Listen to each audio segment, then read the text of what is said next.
ETF index mutual funds నేర్చుకుని stock మార్కెట్లో రాణించాలనుకుంటున్నారా? వెంటనే ఈ నెంబర్కి కాల్ చేయండి.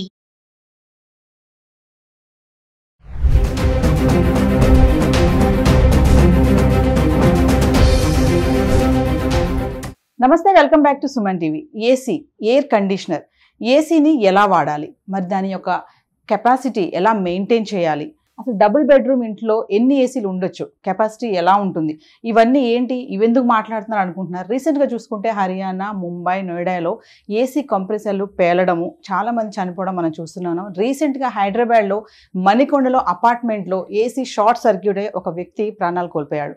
మరి ఏసీని ఎలా వాడాలి, ఎలా వాడుతున్నారు, ఆ క్లీనింగ్ అనేది ఎలాగా, టెంపరేచర్ ఎంతలో పెట్టుకుంటున్నారు, మరి చాలా వేడిగా ఉంది ఎండాకాలం కదా అని చెప్పి 16-17లో పెడుతున్నారేమో, జాగ్రత్త. మరి ఈరోజు ఒక్కసారి ఏసీని ఎలా వాడాలి, ఎలా మెయింటైన్ చేయాలి, ఆ కెపాసిటీ ఏంటి, ఇవన్నీ కూడా మీకందరికి తెలియచేయడానికి మణికంఠ గారు ఏసీ టెక్నీషియన్ మనతో పాటు ఉన్నారు.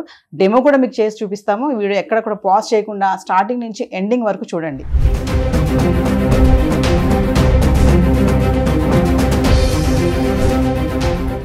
నమస్తే మణికంఠ గారు. నమస్తే మేడం. మణికంఠ గారు, ఈ మధ్య కాలంలో చూసుకుంటే ఎలక్ట్రానిక్ వస్తువులు అనేవి పేలడం అనేది మనం చూస్తూనే ఉన్నాం. మామూలుగా మొబైల్ ఛార్జర్ ఎక్కువ హీట్ అయితే పేలుతుంది అంటారు. అలాగే చూస్తే ఏసీ, ఎయిర్ కండిషనర్ కూడా కంప్రెసర్లో మంటలు రావడము, షార్ట్ సర్క్యూట్ అవ్వడము, చాలామంది ప్రాణాలు పోవడం కూడా మనం చూస్తున్నాం. అంటే ఒక టెక్నీషియన్గా ఈరోజు మా వ్యూవర్స్కి ఏసీని ఎలా మెయింటైన్ చేయాలి, ఆ కెపాసిటీ కానీ, ఆ టెంపరేచర్ కానీ, ఎందుకు ఈ ప్రమాదాలు అన్నీ జరుగుతున్నాయంటే కారణాలు ఏంటంటారు? అదేవిధంగా నేను వచ్చి ఏసీ టెక్నీషియన్గా 15 ఏళ్ళ అనుభవం ఉంది. ఈ మధ్యకాలంలో ఏసీలు పేలిన సందర్భాలు కూడా నిజంగానే ఉన్నాయి. దాని నిమిత్తమే స్టూడియోకి వచ్చి చెప్పడం జరుగుతుంది. ఆల్రెడీ మీకు ఏసీ గురించి తెలిసి ఉండొచ్చు, కానీ నాకు తెలిసినంత తెలియకపోవచ్చు. కాబట్టి ఈ విషయం చెప్పదలుచుకున్నాను. ఏసీ ఏంటంటే అవుట్డోర్ యూనిట్, మేజర్గా కంప్రెసర్ ఒత్తిడికి హై టెంపరేచర్కి గురైతే కనుక కంప్రెసర్ పేలే సందర్భాలు రేర్గా అయితే ఉన్నవి. కాలిపోవడం కానీ పేలిపోవడం కానీ జరుగుతాయి అనమాట. అదేంటంటే మెయిన్గా వెంటిలేషన్, అవుట్డోర్ యూనిట్ నుంచి వచ్చే ఎయిర్, హీట్ ఎయిర్ని అడ్జస్ట్ ఫ్రీగా వెళ్ళిపోయే విధంగా, ఫ్రీగా ఉండే విధంగా అమర్చుకోవాలి. లేదనుకుంటే ఏంటంటే ఆటోమేటిక్గా ఆ హీట్ ఎయిర్ వల్ల, ఆల్రెడీ ఎండాకాలం హీట్ వల్ల ఎక్కువ హీట్ అయిపోయి హై ప్రెషర్కి లోనే గ్యాస్ పంపింగ్ ఉంటుంది అనమాట. అది కంప్రెసర్ పేలిపోయే సందర్భాలు కూడా జనరల్గా జరుగుతూ ఉంటాయి. దాన్ని బట్టి మనం అవుట్డోర్ యూనిట్ మాత్రం సేఫ్ ప్లేస్లో రూఫ్ పైన పెడితే కనుక కూడా కంప్లీట్ సూర్యరశ్మి పడే విధంగా కాకుండా కొంత షెల్టర్ లాగా పెట్టుకోవాలి.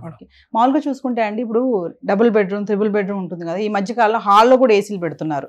ప్రతి గదిలో కూడా ఏసీ పెట్టుకుంటున్నారు, హాల్లో కూడా పెడుతున్నారు. అంటే అట్లా అన్ని గదుల్లో ఏసీ పెట్టుకోవచ్చా మనము?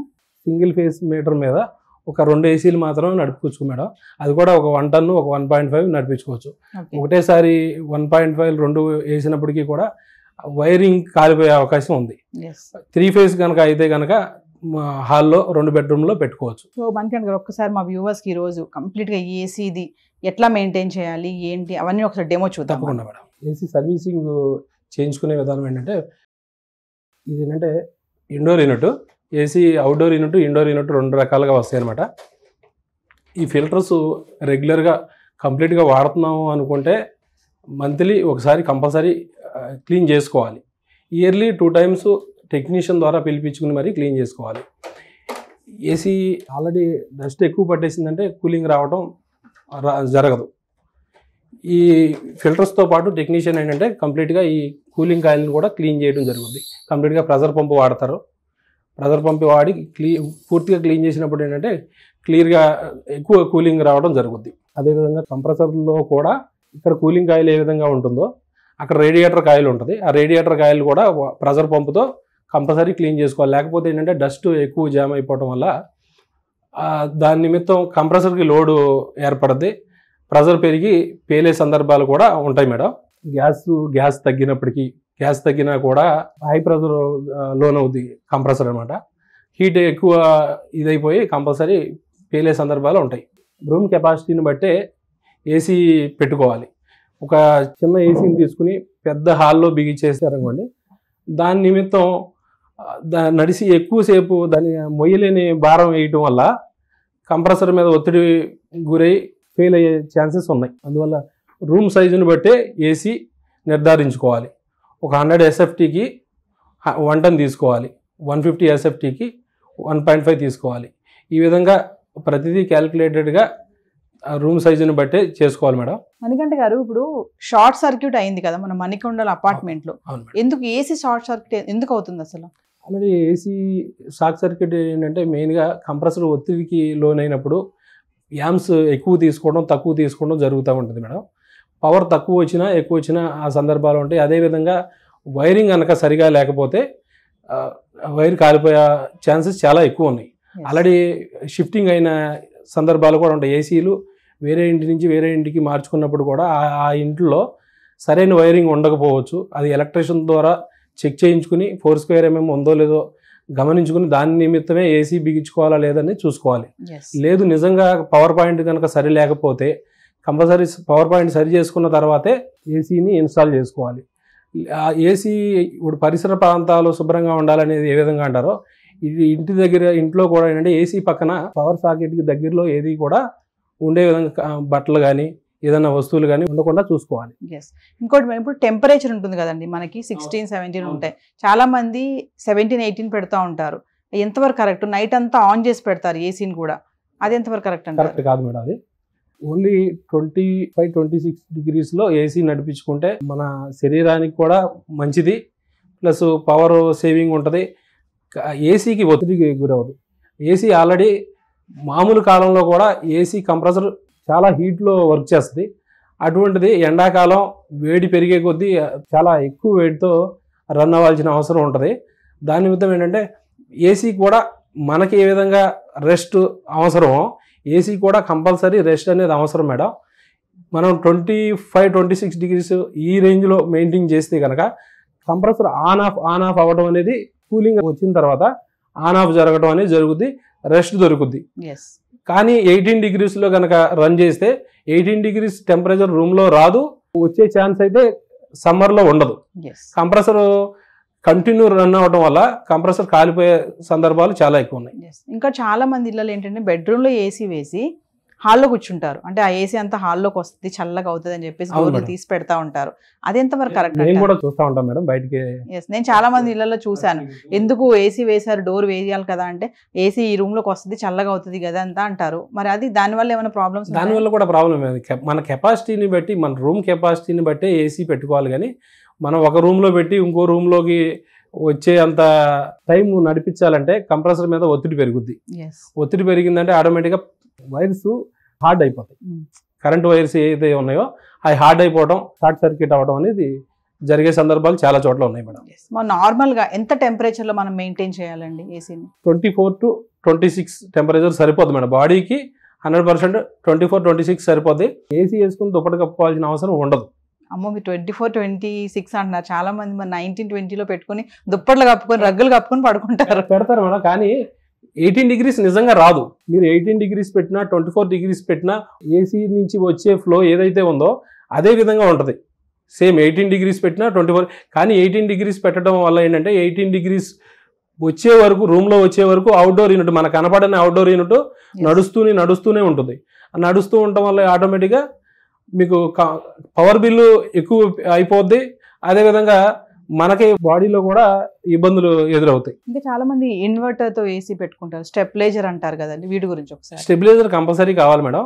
ఇప్పుడు వచ్చేవన్నీ కూడా ఇన్వర్టర్ ఏసీలు. ఇదివరకు నాన్ ఇన్వర్టర్ ఏసీలు కొంచెం స్టాండర్డ్గా ఉండేవి, ఏం ప్రాబ్లం అంత త్వరగా ప్రాబ్లమ్స్ వచ్చేవి కాదు. ఇప్పుడు ఇన్వర్టర్ ఏసీలు అవ్వటం వల్ల ఏంటంటే డీసీ పవర్లో కంప్రెసర్ నడుస్తుంది. ఇదివరకు 220 పవర్లో కంప్రెసర్ నడిస్తే 220 పవర్లో నడిస్తే ఇప్పుడు డీసీ పవర్లో కన్వర్ట్ అయ్యి డీసీ పవర్ ద్వారా అంటే పీసీబీ మీద కంప్రెసర్ నడవడం జరుగుతుంది మేడం. పీసీబీలు ఏంటంటే సున్నితం, చాలా సున్నితం కాబట్టి పీసీబీలు కాలిపోయే సందర్భాలు చాలా ఉన్నాయి పవర్ అప్ అండ్ డౌన్ వల్ల. కంపల్సరీ స్టెబిలైజర్ అయితే రిక్వైర్డ్ ఉంటుంది మేడం, కానీ నాట్ రిక్వైర్డ్ అని రాస్తారు.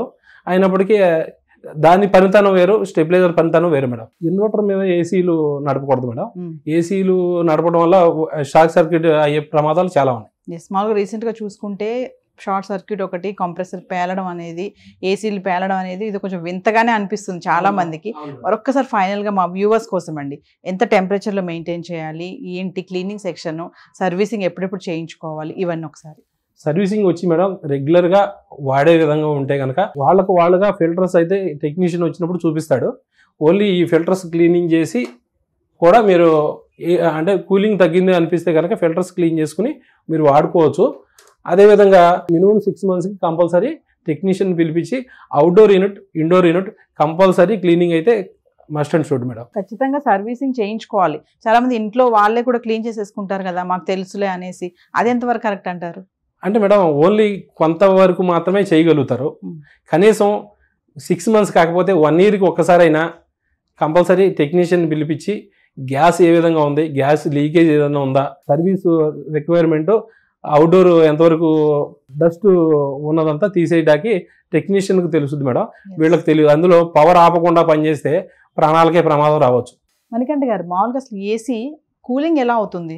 ఏం లేదు మేడం, ఏసీలో రిఫ్రిజిరెంట్ నింపడం జరుగుద్ది. గ్యాస్ R32 గ్యాస్ అనేది నింపడం జరుగుద్ది. ఆ గ్యాస్ కంప్రెసర్లో ఛార్జ్ చేయటం వల్ల కంప్రెసర్ పిస్టన్ వైండింగ్ ఉంటుంది. దాన్ని సర్క్యులేట్ చేసి ప్రెజర్తో పైపుల్లోకి నింపడం ద్వారా కూలింగ్ అనేది ఏర్పడుతుంది మేడం. అది ఇండోర్ దగ్గరికి వస్తుంది. ఆ కూలింగ్ ఇండోర్ నుంచి ఇక్కడ ఫ్యాన్ ద్వారా బయటికి రావడం జరుగుతుంది మేడం. అదేవిధంగా గ్యాస్ లీక్ ఉన్నప్పటికీ కూడా ప్రమాదాలు జరిగే అవకాశం ఉంది మేడం. ఈ గ్యాస్ కూడా కొంచెం ఫ్లేమబులే.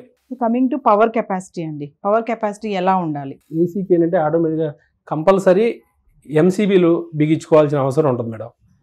ఓన్లీ ప్లగ్ ఉంది, ప్లగ్లో పెట్టేసేసి ఆన్ చేసే విధంగా కాకుండా డబల్ పోల్ ఎంసీబీ ఉంటే ఏంటంటే న్యూట్రల్ కూడా కంట్రోల్ అవుతుంది. ఫేసు న్యూట్రల్ 2 కంట్రోల్ అవ్వడం వల్ల 2 ఒకటేసారి ఆన్ చేస్తారు, 2 ఒకటేసారి ఆఫ్ చేసుకుంటారు.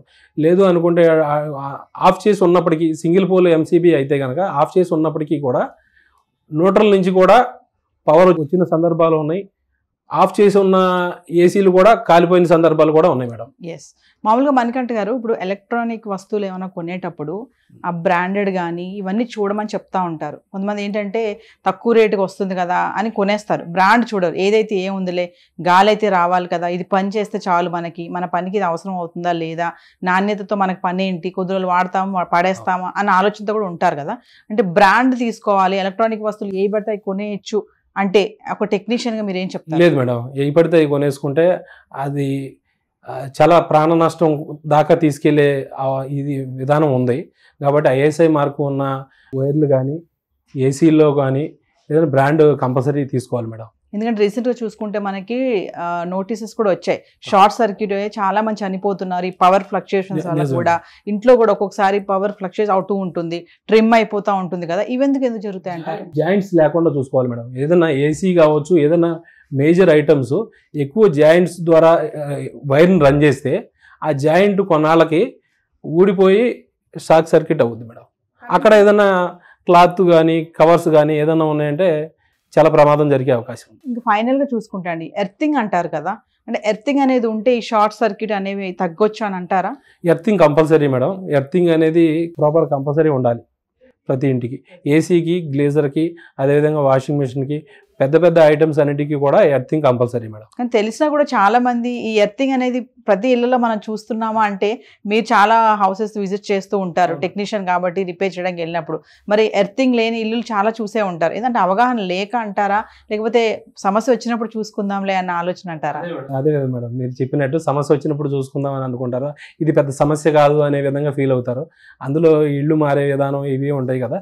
అయినప్పటికీ కూడా ఎర్తింగ్ ప్రాపర్గా లేకపోతే చాలా ప్రమాదాలకు గురవుతారు, ఇబ్బంది జరిగే అవకాశం ఉంది. మణికంఠ గారు, ఇప్పుడు చాలా మంది ఏసీ ఆన్ చేశాక చాలాసేపు అయినా కూడా అది కూల్ రావట్లేదని చెప్పేసి పట్టించుకోరు, ఆ రన్నింగ్లో వదిలేస్తే అలాగే వాళ్ళ పని వాళ్ళు చేసుకుంటూ ఉంటారు.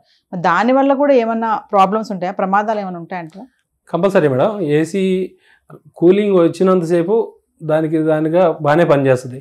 కూలింగ్ రావట్లేదు అంటే కంపల్సరీ దాన్ని స్విచ్ ఆఫ్ చేసి అదరైజ్డ్ టెక్నీషియన్ పిలిపించి చేయించుకోవాలి మేడం. ఎందుకంటే ఇండోర్ యూనిట్ అనేది లోపల ఉంటుంది, అవుట్డోర్ యూనిట్లో ఏం జరుగుతుంది అనేది ఎవరికి తెలియదు.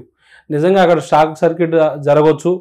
లేదు అనుకుంటే కంప్రెసర్ ఆఫ్ ఆన్ అంటే హై యాంప్స్ తీసుకుని వైర్లు ఏదన్నా కూడా కాలవచ్చు. అంటే ఏసీ కూడా చెడిపోయే సందర్భం ఉంటుంది మేడం. చాలా మందికి ఉన్న అలవాటు ఏంటంటే స్విచ్చెస్ ఆపరండి, అది ఏదైనా సరే.